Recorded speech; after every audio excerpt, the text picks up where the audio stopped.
Jungkook woke up the next morning when the doorbell continued to ring. He tried to sit up but found a strong arm wrapped around his waist. He removed his arm from his body and sat up. Then the reality hit him that he was naked. He again hid his body in the blanket with red cheeks. When he turned to his left, he found his husband sleeping peacefully, ignoring the ringing of the doorbell. With a heavy sigh, Jungkook began to shake his husband to wake him up. "Hein, wake up. Someone rings the doorbell.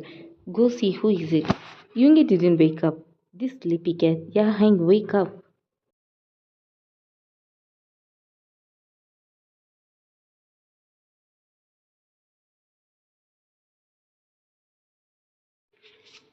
Instead of getting up, Yoongi grabbed Jungkook's hand, who was shaking him, and pulled him onto him. This sudden action caused Jungkook to fall on Yoongi. "Don't mind that, babe. Sleep. Neither of us got enough sleep last night. You must be very tired. Sleep." Jungkook turned a little at Yoongi's morning husked voice. But someone knocked on the door. "Maybe they need us mainly hang. Please go and see who is there for me. Stay here." Saying that, Yoongi got up from the bed, put on his pants, and went to open the door. He was hugged by his son Yeonjun as he opened the door, and behind him stood Jungkook manager Lisa. Yoongi turned to check on Jungkook before Yeonjun enters, only to find the bed empty. "Sorry, Mr. Min, I tried to calm him down, but he cried for both of you. That's why I brought him here. Sorry again for the disturbance." "No, thank you so much for taking care of Yeonjun all night." Lisa bowed to Yoongi and left. Yoongi closed the door before walking over to Yeonjun, who was sitting on the couch. Yoongi sat next to him. Yoongi stroked Yeonjun's hair to bring back the child staring out of the window. Yeonjun smiled at his father. "Did you sleep well, baby? Did you miss mom and dad last night?" "I missed you both of you when I woke up last night, but I slept soundly when thoughts of your Shobin crossed my mind. I have never slept so soundly in my life. When you were a child, your mother and I spent so many sleepless nights for you, but you never said me or your mother come in your dreams."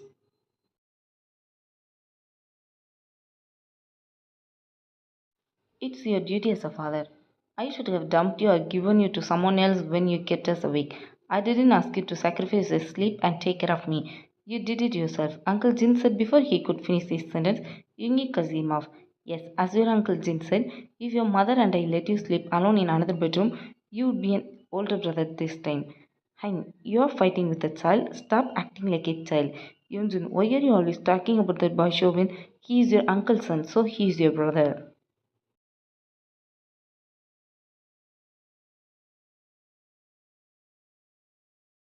Hearing this, Yoongi laughed at Yeonjun and Yeonjun pouts.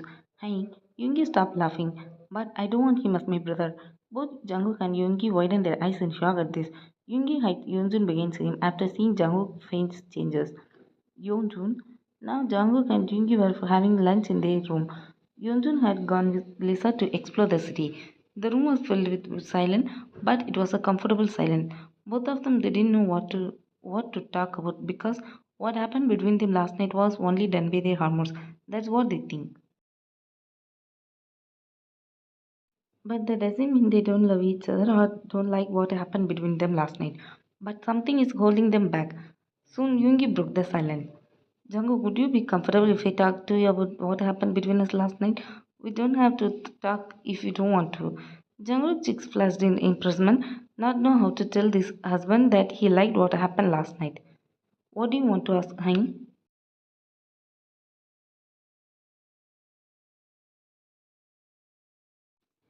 He asked, looking down because he didn't have the courage to look at his husband. Yoongi saw Jungkook act and thought that Jungkook didn't like that and that he was too discomfortable. Sorry, hearing this, Jungkook looked at Yoongi with great confusion. "What do you mean, Hein? You should have stopped me when things started happening. I never thought of doing it without your permission. I didn't know you didn't like it." Before he can finish his sentence, he was cut off by an furious Jungkook.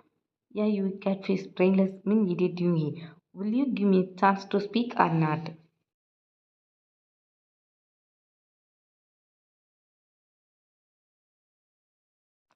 Yoongi looked at him wide eyes and open mouth. Jungkook had never spoken to him or anyone like that. Jungkook took a deep breath before speaking. "Give other people a chance to explain their sides to this idiot. Did I say I didn't enjoy it? Did I say don't do it again? Open your mouth and say it. Did I?" Yoongi shakes his head as no. "Then why are you assuming things by yourself?" "What happened now? First of all, what name did you call me?" "Catfish, brainless, mean idiot, Yoongi?" "Hein, listen, I didn't mean to call you that, But you didn't give me a chance to talk and you didn't listen. That's why I call you that.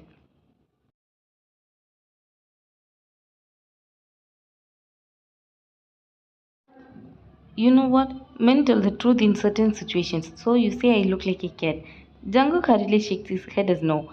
I may look like a fool to you, Jungkook she. Jungkook nodded as yes and then no. I'm not at loss for I am at a loss for words right now. But don't think I didn't hear you after that. Jungkook blushed. That means you really enjoyed it too, right? Why not make a baby before we return to Korea? Saying this, he placed the dishes on the table before pulling Jungkook into his lap. Jungkook gasped at the sudden action but quickly blushed when he noticed Yoongi's intent gaze on him. Yoongi lifted his chin with his finger. Both looked deeply into each other's eyes. They both leaned in and pressed their lips together, neither of them moving their lips for a few seconds. Yoongi started moving his lips first and closed his eyes, followed by Jungkook. Jungkook's arm automatically wrapped around Yoongi's neck, and Yoongi's hands were placed on Jungkook's waist. Both pulled each other close the gap between them. Slowly, the atmosphere began to heat up. A week later, Yoongi and Jungkook returned from America. Yoongi went straight from the airport to his office, while Jungkook and Yoonjun went to their mansion. When Yoongi entered Jin's office, he found Taeyang, Jin, Kai, and Namjoon already there. Taeyang and Kai was nervously as Jin scolded Namjoon for breaking his cabin door. Were you born with hands that break everything with your touch? Taeyang has this power because of you. You are the god of destruction, and he is the prince of destruction. I wish my second child wouldn't get this power from either of you. I don't know why I'm still with you. You're not that handsome either. Took a deep breath. Now go get me a juice. I'm so tired of scolding you.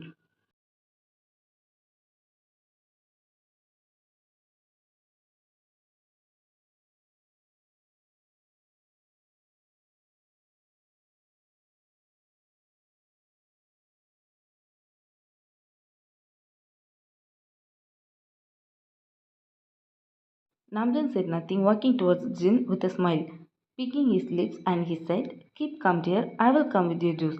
You take your seat. You shouldn't stand so long. Don't worry, I will fix this door this afternoon. Come fast. Namjan picked his lips again before walking out of the cabin. But he didn't forget to hug Yoongi when he noticed Yoongi at the doorstep. Yoongi walking towards the table were the others. I don't know what Namjoon found in you. To me, you are nothing special than the others. Jin threw a pen at him and Yoongi catched it perfectly. After Namjoon come back with Jin's juice. Hein, as you said, we have already cut off every source of money for your dad, Jimin's dad, and Jungkook dad companies. Our dad and Jimin's dad aren't willing to take out a loan in their names, but not Jungkook dad. He has already applied for a loan at XXX Bank. If we successfully take the loan from the bank, we can't do anything to him. Before that, we have to do something. Do any of you have any idea how to prevent him taking loan from the bank, or how to stop the bank manager from giving him a loan?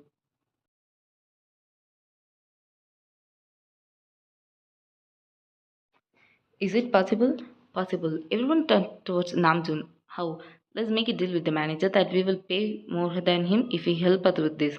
No one in this world is lied to anyone in front of money. Money is the powerful weapon. You know what? You know that very well, right? All your body parts have brain but not hand. Everyone looked at him with disbelief eyes. Today meeting is over, so I am leaving. I want to take rest. Goodbye, everyone. I feel bad for you, bro.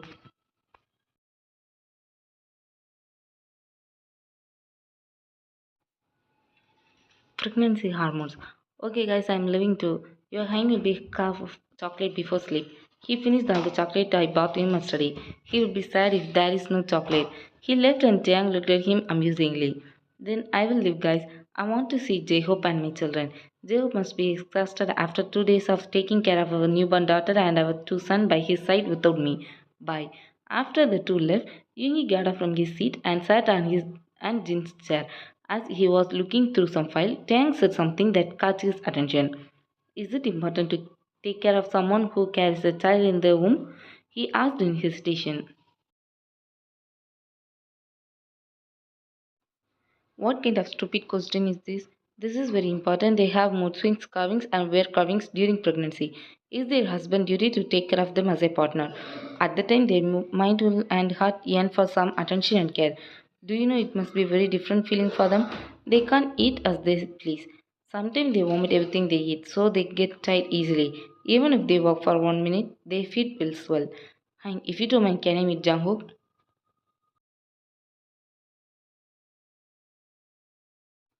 If you feel guilty, don't forget I was there for him when he went through that. He is in our mansion with Yoonjun. You can visit there if you want. Tang hugged Yoongi and continued to kiss his cheeks. Yeah, you brat, leave me, don't kiss me. Yeah, let me go before I smack this bucket on your head. I'm going to beat Jungkook. Can you tell him? Yoongi nods a little and Tang hugged him again before leaving Yoongi's room.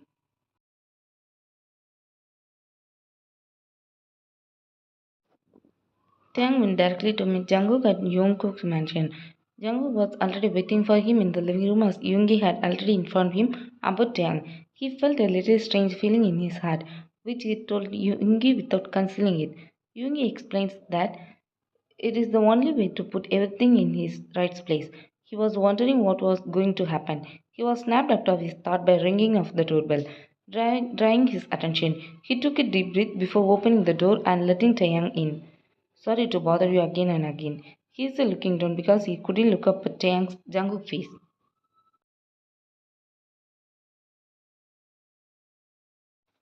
Hang had already informed you that you will be coming. Come, let's sit and talk. Both of them sat opposite each other on the sofa. Jungkook waited for Tang to say something, who was looking down the whole time. I think you came here to say something, didn't you? I came here to apologize for everything I did. Do you think your apology will solve everything now? Or can you, their apology you ask now heal the wound you created in my heart?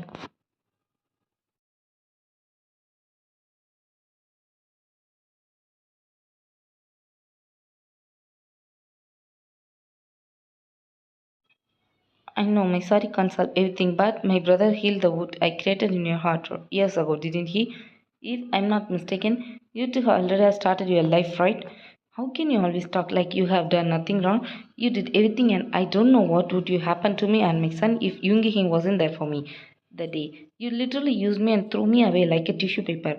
No one would love me, so I foolishly fell into your trap easily. A tear dropped from his eyes. I haven't done anything wrong to anyone, even animals, but you and Jimin Heng showed me what punishment is for being so innocent.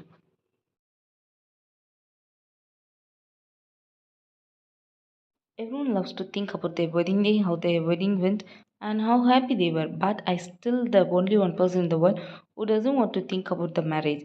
Before he could say more, what Tang did shocked him and jumped out of his seat. Tang, what are you doing? Get up.